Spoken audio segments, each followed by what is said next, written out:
thank you very much, and actually thank y'all for coming down and highlighting the issue and the problems that we've got. I'm actually a native Texan, born and raised in Houston, Texas. Actually, where we're at right now, I used to, as a teenager, used to come down here with my church and do mission trips. We used to freely walk in as teenagers into Mexico, and we would walk out. We drove into Mexico. We would drive out. We did backyard Bible clubs, things like that. Since that time, if I were to do that now, actually, whenever I was in the U.S. military, we were actually banned from coming into the Mexican region of Texas as United States Army soldiers. This was what they call an off-limits area, much like you would have in foreign countries where service members go and partake in bars, those type of areas, overseas, Japan, things like that. This area was actually set off limits for most of the military. From my experience, was 2003 to 2014, and we were not allowed to come here unless it was mission specific and we were with our unit. So I couldn't even vacation here if I was still in the active duty in the military right now. So that's where we've actually come from, the late 1980s to where we are now. And now you can look into the fact that you've got beheadings, you've got different murders, different crimes that are happening that folks down here live with, and folks down here don't really talk about, because the folks down here, this is something they're used to. Travel up to Corpus Christi, San Antonio, the attitude will change a whole lot. Down here, you'll find that you have a large population of folks that come back and forth. We actually have Mexican. Actually, we have American children who, the American children live in Mexico. We have a base of veterans that live in Mexico, and they pretty much keep to themselves. They come over for their health care and whatnot, but it's just cheaper to live over there, even to include within the crime rates that are going on and the different criminal activity. I specifically do health and safety in an oil and gas field, and the safety I perform is with different groups of pipeline laborers, skilled labor, things like that. We will have millions of dollars worth of equipment that is ready to be raided, robbed, and stolen, because we're only 20 to 40 to 60 miles away from the border. You can see our equipment going into Mexico sometimes whenever it's stolen. And insurance companies, that's just the way it is. Out in West Texas, they have a similar type of things that happen there. I've been as far as 60 miles in, and I've come across caravans of people coming in, usually with drugs, usually with weapons and whatnot. We have a lot of deer ranches to the north of here. Those deer ranches, it's a large, vast area that's actually uncovered. You know, the river, you have high game fence because they have high dollar game. A lot of folks come worldwide to come hunt down here. We've actually got hippopotamus, all kind of non-indigenous animals from Africa that are here and that are flourishing. A lot of folks don't realize that we had a flood that happened, and we had 6 hippopotamus get out into the Rio Grande. That was probably some of the best border security we had in quite a while. And that was back in October, November timeframe. Wow. With what I do, we actually have people that come across, they live over there. When they come across, they actually work for different companies because they can get a hold of a visa. But you actually have people, because these people are paid per diem, the laborers are paid a per diem, they'll have basically a coyote that gets to keep that part of their paycheck. And whenever you're looking at 500 to 600 people at $75 a day, that's what that one person can make. And as long as everyone keeps him happy, then he'll keep you, you know, you're worth $75 a day to that individual. In that pipelining type atmosphere, you'll see that there's a lot of trafficking that goes on. That's, and not to discount it, but I can almost care less about the drugs. I don't touch the drugs, I don't need to play with the drugs. It's the human trafficking. It's the 6-year-olds, it's the 9-year-olds, the 11-year-olds. They're getting recycled. These are, and who knows where they're from. You've got children as young as 2, 3 years old that are being held by people, whether they're coming up through here, Arizona, El Paso, California, New Mexico. They're literally coming across with these kids that are coached on what to say. When they get over, the Border Patrol the president of the Border Patrol Union, he actually stated on national television that they come over, they get put into the system, they start going through things, and then those children find their way back over to Mexico again, and they come right back across with somebody else. They're somebody else's kid. Wow. And this happens 6 and 7 different times. So, and you'll find with the caravans that are coming up from Guatemala, from Honduras, from El Salvador, further south of there, this is the same situation going on. People are actually paying money to fly in. We have folks that fly into they'll fly into Juarez from Middle Eastern countries, and they come in. They have the Miami Vice looking attire.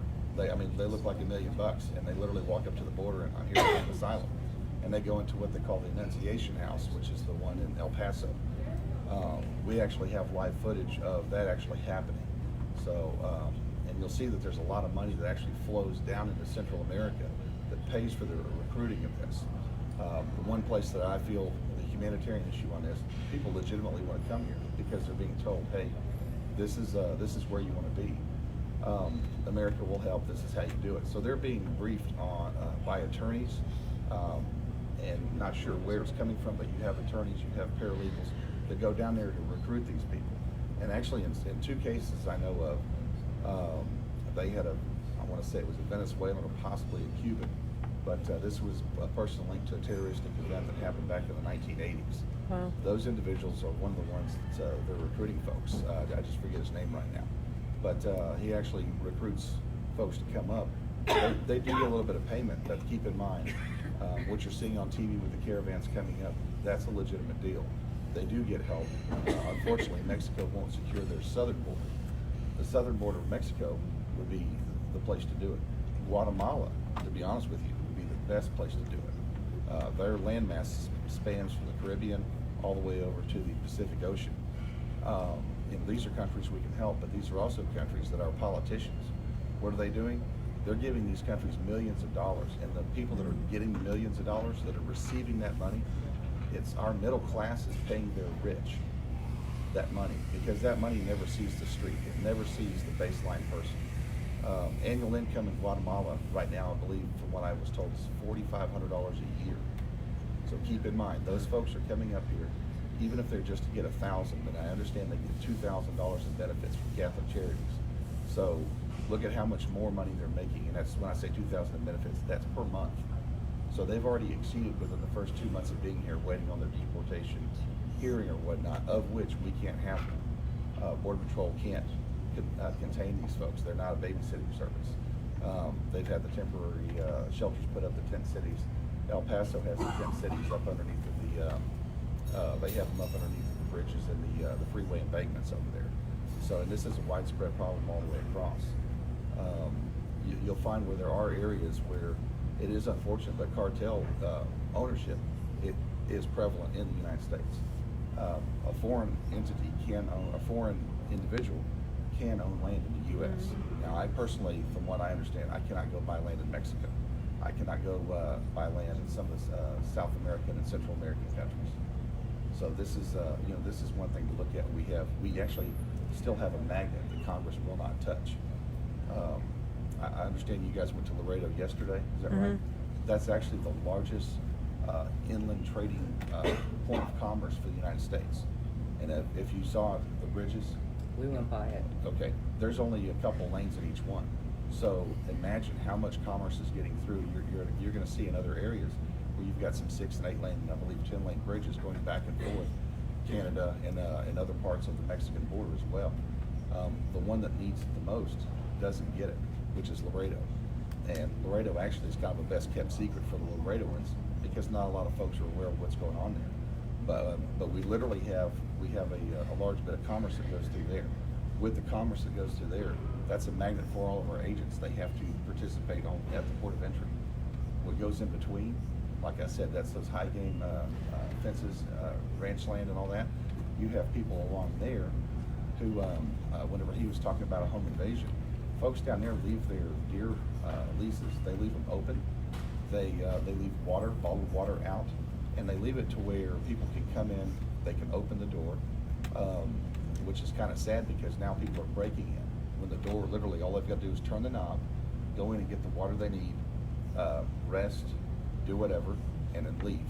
And that's been the attitude down here. That's been the attitude for well over 30, Wow. 40 years. That's crazy. That's prior to all the cartel, the activation of the cartel, the reinvigoration of the cartel, back in the 70s, 80s, and earlier 90s. That was common practice that people were going to come through. 50 years ago, when people came through, the ranchers used to put those illegals to work. And so they would put them to work, feed them for, sometimes they'd go for a month or two, and they wouldn't say a thing. And then they'd let them go on, they'd let them continue on. That's where those guys stopped to take a break, to get some money, to go on into Houston, to go on into to San Antonio, different parts of just Texas. If you look at also, if you want to go into cost factor, from just coming across the border here, Harris County, which is Houston, third largest county in the nation, the illegal population there is so high. A lot of those folks do the false numbers, the EIN numbers. They work as subcontractors, so they're self-contracting. They do the 1099. They do the appropriate IRS forms. They collect a paycheck, and a lot of companies pay with a pay card, and that pay card is basically just a debit card that gets loaded. The banks make money off of that because we're talking there's a 30% hit after the third time you use it. The bank's making 30% off of whatever's being loaded on that card. It's cheap labor, and on top of that, look at the Harris County healthcare system. If you look at your property tax bill in Harris County, that the number one thing is going to be Harris Health System. These folks go in, they register for Harris County Health System, so they're in the medical system, and the regular taxpayer pays for all that because these folks are not paying taxes. Taxes are are being taken out of the check that they've got if they've got it set up that way. But 9 times out of 10, if it's a 1099 situation, they have to report quarterly or report at the end of the year their own taxes. That doesn't happen. So economically, you can look at, we still have a magnet that draws it here, and the American population is the one paying for it. The biggest thing is the violence. Violence just doesn't stop here. It continues on. And right now, while people are being bussed in, just imagine what's going through whenever you have a 12 or 13-year-old. I've been in foreign countries as a United States Army soldier. Whenever you have a 12-year-old or even a 7-year-old or a 10-year-old that participates in a murder, that kid does not you cannot unmurder in their mind. That they will continually have that violence in them. It's a regressive thing. So right now, while we're trying to push school violence and things like that for the kids that are, the limited cases we have of armed shooters, look at what's actually gone on. We've had illegals that have raped, tortured, and beaten, and then murdered our own youth here in America. I've got several friends up in Houston that are angel moms that this has happened to them, and they've been on a national spotlight. We had Nancy Pelosi come down to the border in Laredo during the George Washington celebration, and she talks about 2 years ago, 2017, on the CNN town hall. She talked about how harmonious the border is, where people walk across the border and dance and play with the kids across the border. But that's actually true. That's during a one-time-a-year festival. Otherwise, and then on top of that, it's a closed event. Otherwise, usually what you're going to have is you're going to have kids try to come across, live in Mexico, come across to go to school. While they're coming across to go to school, what happens? The cartels get into a gunfight, so they close off the streets. Those kids go back home, hang out for the day. Maybe tomorrow they can try and come to school. They literally come across the bridge and do that. This is the federal government. It has a magnet to where people that are the DACA recipients is what I want to say, where they live in Mexico, come across over here. They have to go through violence just to get to their school bus to get picked up and go to class the next day. And this happens from young ages on up. Whenever they get into the teen years, well, they're eligible. And when I say they're eligible, that's whenever you start marketing your teens. Your girls, you know what you're going to market them for different type of sexual activities, things like that. And that's actually commonplace in that culture over there. Young girls at 12 and 13 get married off. That used to be a very commonplace back in the day. We raised the standard on the American side, but it still happens. They come over as a prize, and on top of that, with the sexual assaults that happen, not just with females, it happens with boys also. This is what you're seeing day after day, and this is something that, they live through. They may get out of that in their late teen years or their early adult years, but it's still something that's never been treated. So now you've got somebody that has, this is a normal psychological factor that they've got in their mind, and that's not normal in our society. So that's the one thing that people forget to look at. And they're literally, these folks are being held hostage. So I'm with the folks that are trying to come over. I understand that. I was an American soldier. I've had to stop people in all different conflicts you can think of. And we've had better security in the war zone than we have over here. And you saw with the U.S. Army troops that were disarmed over near El Paso earlier last week. That's a common occurrence, unfortunately. That was highlighted by just those soldiers. But how many times has the Mexican Army or the cartels, how many times have they come over here within 500 feet of the border and taking care of their business? And down here we have a river that divides us. Up there all the way over to San Diego, we just have landmass. There may be a barbed wire fence. There may not be. So, you have those kind of issues. Anyhow, is there any questions or anything you guys have? Or? Can you put your coat down? I just want to let you know that I have been doing some research, and the amount of money that the American taxpayer subsidizes these unauthorized illegal aliens is $18.5 billion a year, according to Forbes. Right. Wow. So my latest thing I saw this morning is $56 billion in cash was sent over into Mexico and Central America. So those same people that are over here not paying taxes, sending cash back, they do get the free health care, free school lunches, things like that. And over here in Texas, for school children, it's against the rules to ask them if they are a citizen or not. So our property taxes are hugely high. Matter of fact, the property tax portion, 60% of our property taxes are the school board, the school bonds. Not just school bonds, but actually the ISDs, what their appraisal, what they pull out. We have a big thing going on in the state legislature right now where they're trying to kill the property tax. It's not going to happen. We've had a really poor session of the legislature, so the Texans are really not going to get what they've been asking for. But the other thing is, we're getting tons and tons and tons of kids that don't belong here. Now, if they come in and pay the way they're supposed to, then obviously they do belong here. But because we can't ask, are you a citizen, are you not a citizen, those kids get thrown in. Not only do they get thrown in, but you have kids that come into the first grade that don't even know how to spell their own name. So, think about what that does to the teacher, what that does to the rest of the classroom, what that does to the functional development of the other kids that are in there. So we have, there's just a whole social issue that comes out of there where we're the ones left holding the bag. And with what you're seeing in Mexico, what's our big thing? We pay money into the UN for humanitarian crises and things like that. Why is the UN set up over in Mexico right now, helping Mexico handle their invasion problem? Because Mexico just said, there's the front door, they just busted in, our back door basically, down near Guatemala.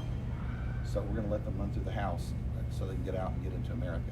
And you watch what happens. If the president actually shuts down the border, he's going to shut down commerce and trade. Not only is he going to shut down commerce and trade, those people are going to be parked in Mexico. They're not going to be able to afford to get the buses they need to get those people back, because that's going to be Mexico's problem that comes out of their dinero, out of their pesos that they've got. So they've got to send those folks back. So it's not just our problem either. It's also Mexico. While everyone's trying to put their chest up, beat their chest against our president, they need to also realize most of the American people are backing him. And, these are our neighbors, and this is a mindset that it's being funneled by the left. So that's kind of an unfortunate incident. But at the end of the day, we're continuing to get a problem that Congress actually perpetuates. They're going to different health care bills, things like that. The immigration problem, we've had it since the 80s. This current situation we're in has been since the 80s. And Congress, left and right, has not come together. This is the time for them to come together and make something beneficial for us. I'm going to tap on to something. My husband and I worked in men's maximum security prison doing volunteer work. and something that he talked about with some social issues and these kids that are growing up and their mindsets and the stories that we've heard. You know, the kids that are brought over and grow up and sharing stories and saying some of their earliest, fondest memories of growing up. And we're talking 2, 3, 4, 5 years old, you know, with their family birthday parties, Christmases, Thanksgivings, and they would all pile in the car, loaded on whatever, you know, drugs, alcohol, etc., and go do drive-bys. This was just like, this is a common thing. And not even realizing that that's not normal. And the men are teaching these young boys that you're not even a man until you've done time. You're not even a man until you've taken a life. And so all these young boys, of course, young girls are, you're not worth anything until you've had sex. This is their mindset that they're coming over with and being raised right here in America. And they're American citizens. They're being born here. They're brought over. They're being born here. And they're ending up in our prison. We were talking yesterday about the high number of, you know, illegals, immigrants, aliens, whatever you want to call them, that are in our prisons. But there's a even significantly higher number that are born here but raised in this systemic culture of the border town crime issue, and then ending up in our prisons because it's a systemic social issue that this is what's accepted. And granted, I mean, it's a huge issue. Can't legislate morality, but we've got to look at both sides. We've got to address legislation because we can't force morality on them, but also as believers, as just moral people, we also have to infiltrate those social structures and bring a new reality to them.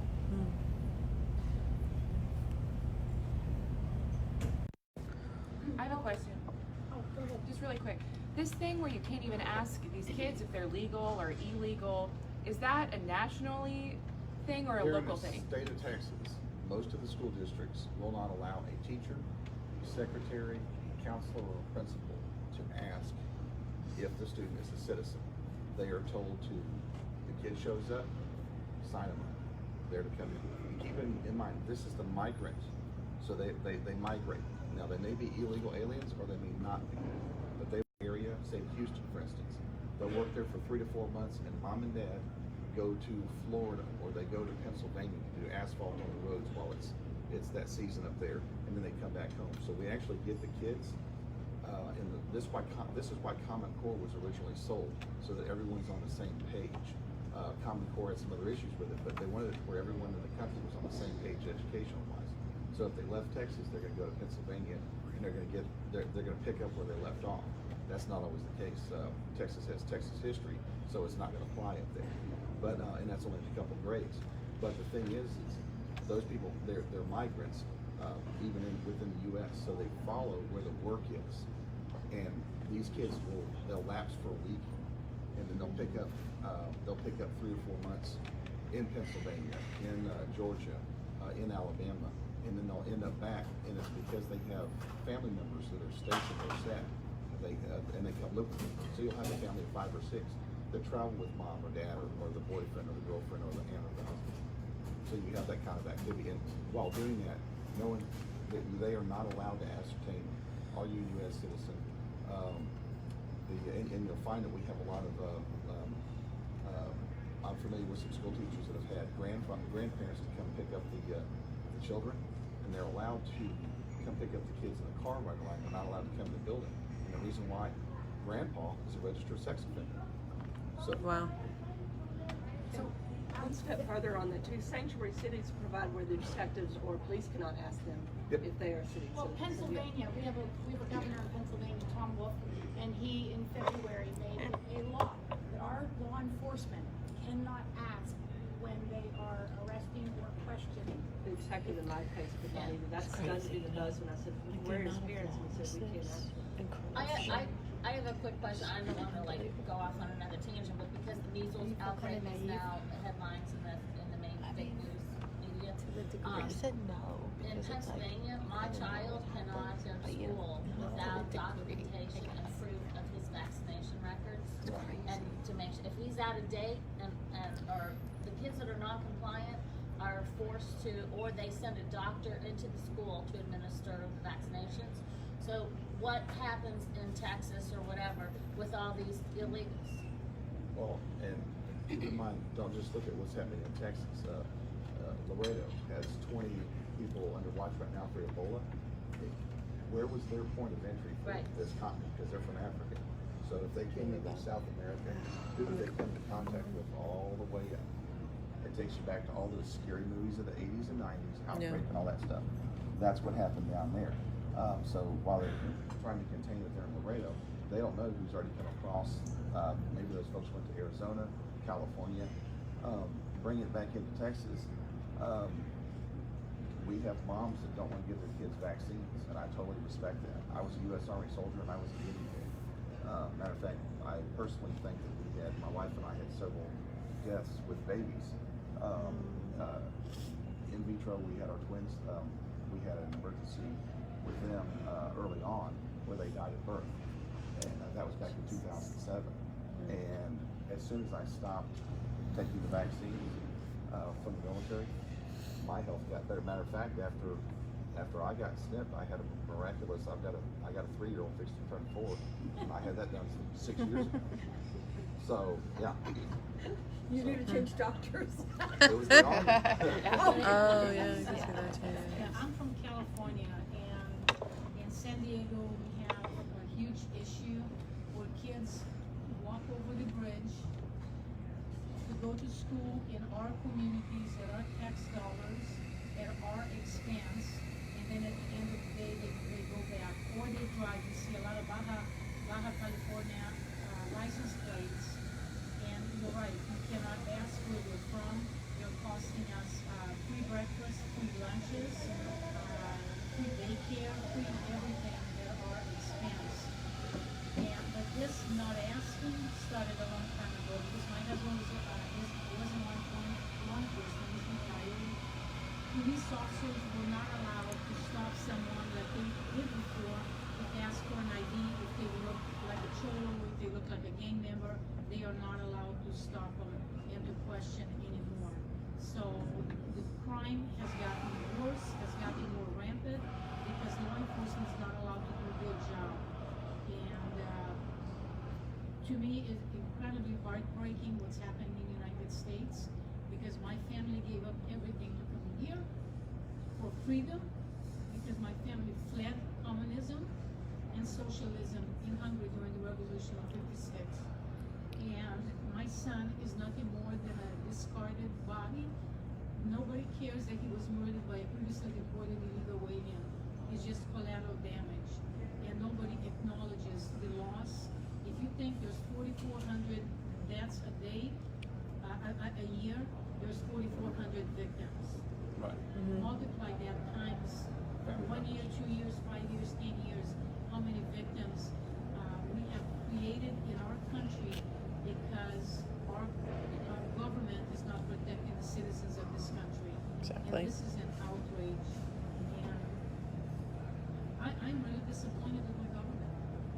I really am, because they really let me down. And living in California, declared sanctuary state, illegals have more rights than I do as a citizen of this country. And if you look at the president's bluff that he called.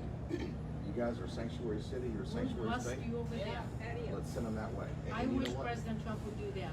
I would volunteer $50 out of my pocket to get all my friends together and say, let's grab a bus, and California wants them, we can have, we can put the wall up around California all day long.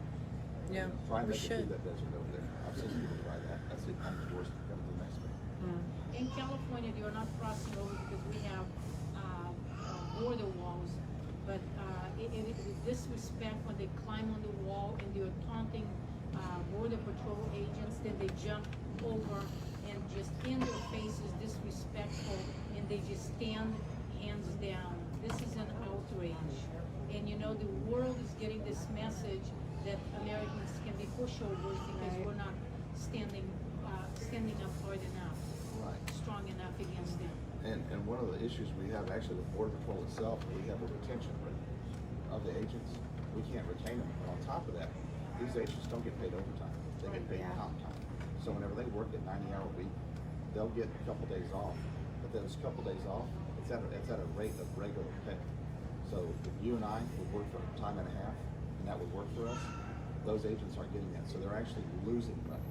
Wow. And those guys are going to go somewhere else, and they're going to go private security. We have them totally branch out, just like me. I got totally out of the military, didn't go back into law enforcement, didn't get back into fire, and I got into oil and gas. The human trafficking stuff I do is for free. That's just kind of a hobby since I'm in the area, and which is unfortunate to have to say.